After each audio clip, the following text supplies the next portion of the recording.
Bismillahirrahmanirrahim. Pada suatu masa, sebelum bumi dipenuhi oleh manusia, sebelum ada kota, peradaban, atau bahasa, tinggallah sepasang insan di surga. Adam dan Hawa diciptakan oleh tangan Tuhan sendiri. Ditiupkan ruh, diajarkan nama-nama benda, dan diberikan tempat yang indah. Surga yang penuh kenikmatan. Namun, satu kesalahan terjadi. Sebuah larangan yang dilanggar.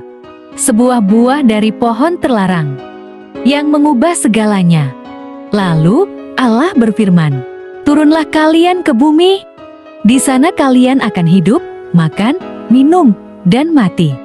Dari bumi itu pula kalian akan dibangkitkan kembali."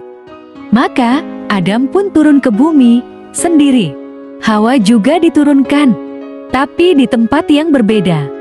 Mereka tidak saling tahu, tidak saling temui. Adam berjalan, menyusuri lembah-lembah. Hawa mencari, berharap dipertemukan kembali. Tangis dan penyesalan tak berhenti. Lalu, mereka panjatkan doa kepada Allah.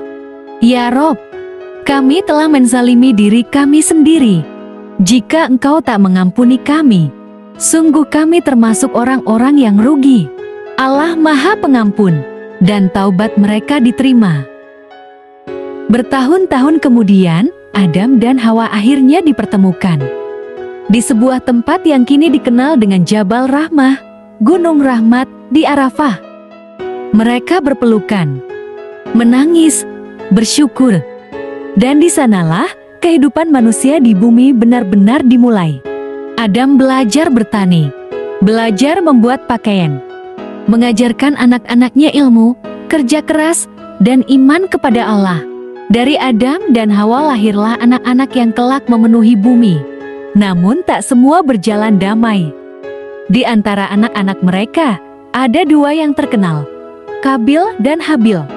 Ketika tiba saatnya menikah, Allah menetapkan aturan bahwa Kabil harus menikahi saudara kembar Habil, dan sebaliknya. Namun Kabil menolak. Ia merasa saudara kembarnya lebih cantik dan tak rela Habil memilikinya. Allah pun memerintahkan mereka berdua untuk mempersembahkan kurban. Habil mempersembahkan hewan terbaiknya. Kabil hanya memberi hasil panen seadanya. Allah menerima kurban Habil dan menolak kurban Kabil. Rasa iri dan dengki menguasai Kabil, dan akhirnya ia melakukan dosa pertama dalam sejarah manusia. Ia membunuh saudaranya sendiri. Kabil pun bingung. Jenazah saudaranya tergeletak di tanah. Allah lalu mengirim burung gagak yang menguburkan gagak lain di hadapannya. Kabil akhirnya tahu bagaimana cara mengubur jenazah. Itulah awal mula tradisi penguburan manusia. Adam hidup selama hampir 1000 tahun. Ia menjadi nabi pertama, khalifah pertama, dan ayah bagi seluruh umat manusia. Ketika ajalnya tiba, ia wafat dalam keimanan. Dan risalah kenabian dilanjutkan oleh anak keturunannya. Dimulai dari Syed alaihi salam, putranya yang saleh.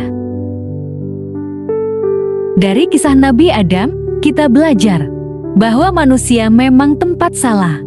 Namun Allah tak menutup pintu taubat.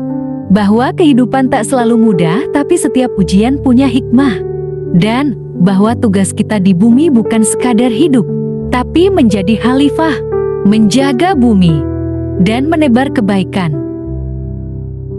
Terima kasih sudah menonton sampai selesai.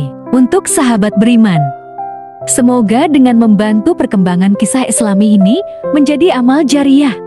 Dengan cara like, komen, dan subscribe dan share ke teman-teman lainnya, agar kisah tentang para nabi dan rasul semakin tersebar luas.